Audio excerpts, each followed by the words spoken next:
Hello, I've come on today with some ATCs. So the theme for the ATCs was Northern Lights and it was a 3-card swap. I ended up making 4 cards, 2 of which I'm still not happy with, but I have managed to pick the best 3. So the first 2 are actually quite similar. This one is with the salvaged patina and wilted violet. I can't remember what the purple was called then. I did spritz it with some water and it's not watercolour cardstock, which is probably why it's gone a little bit peely there. This is just texture paste and some black paint for the trees through a stencil, and I've added white pen for the sort of stars. So yeah, I'm not too happy with that, more because it kind of got spoilt there. But the thing was, when I spritzed it with the water, the purple started to oxide like I wanted it to. But the salvage patina wouldn't, and I've no idea why. And so there ends up to be a big blob here, which I quickly patted off with some kitchen towel. But as you can see, it's just doesn't look good. So that one is, well, I don't know, I might try and adapt it and still use it. I don't really want to throw it away. This one, very similar, same stencil, it's a stencil from Hobby Art, and it is the texture paste with some black paint. But the background on this one is actually acrylic paints. So there are just some cheap acrylic paints that I bought from the works. I've used a blue and a green. The light is not so great, so you can't really see the colours properly.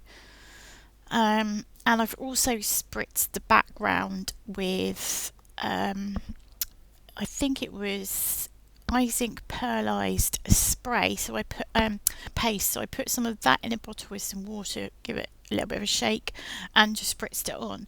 And it's actually worked out quite nicely. I don't know if that's any better with the light off, but yeah, so that has actually added a sparkle to it slightly.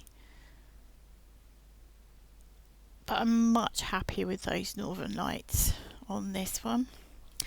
And next one, again, I used the same.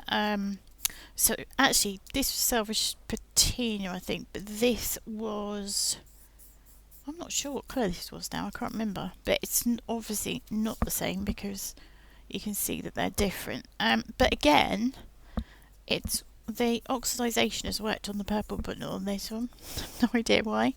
I did spritz that as well, but unfortunately it has gone over the houses a bit, so the houses look a bit sparkly, but not to worry.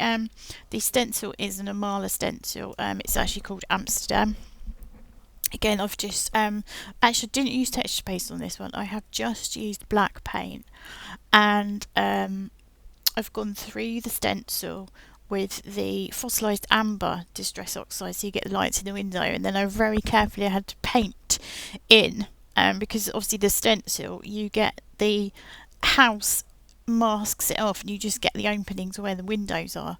So yeah, so I had to very carefully, once I'd done the windows, paint around the windows in the black pen. So it took quite a while, but it was quite therapeutic. Yeah, so that one, not too bad, but you can see the light spritzing on the houses, and why it hasn't distressed or oxidized here, I don't know.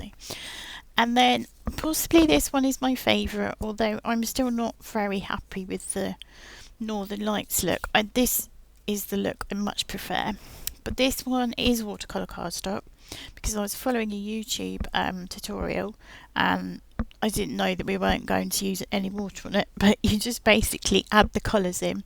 So I've got fossilised amber, seedless preserve, blueprint sketch, I can't remember what colour this is here.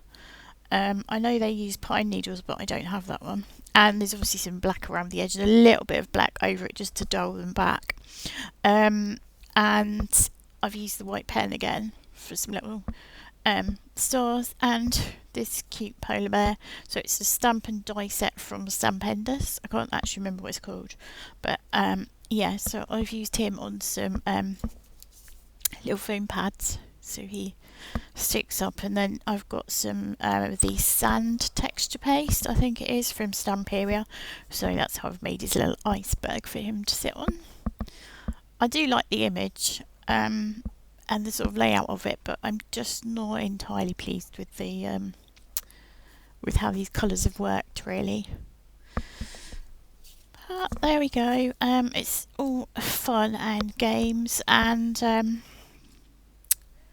I've still got quite a few tutorials to watch, so I might have a go at some others, because I quite liked in putting the colours together and all the colour combinations, so that's quite fun. But thank you so much for watching. Please leave me a comment, let me know which ones you like, which ones you don't. Have you tried a Northern Lights technique? Maybe I should have a look at your YouTube channel, or can you recommend somebody who's done a really cool Northern Lights background? And until next time, cheerio.